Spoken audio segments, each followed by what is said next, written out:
Lawmakers question the past decision. Capitol reporter Dina Harley now joining us live from Raleigh. Dina, so this has also raised some questions about what a magistrate does in our state of North Carolina. Yeah, we've seen quite a few concerns from people and viewers about the magistrate, in this case, Teresa Stokes, not being a barred attorney here in North Carolina. But that is not a requirement to be a magistrate here. So I looked into what is required.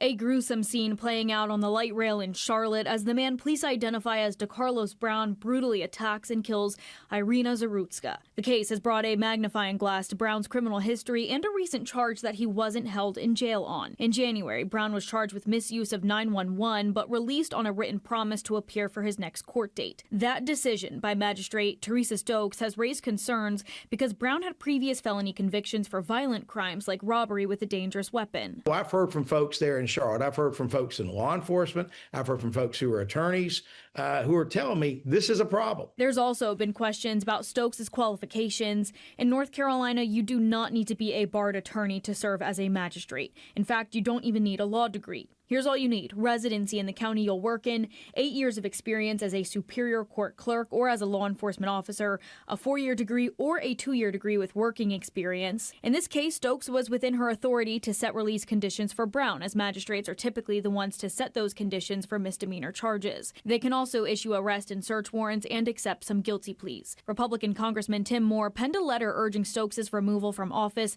saying she and all magistrates should take an offender's history into consideration when setting release conditions. When you have somebody who's charged with violent crimes and has a history, that person needs to be held in jail for a couple of reasons. One, to guarantee they're going to show up for their court date, but really even more importantly, to make sure they don't keep committing crimes and injuring or killing other people.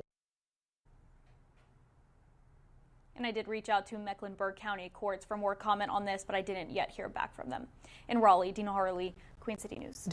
Queen City News Plus. Just search Queen City News on your smart TV's app store.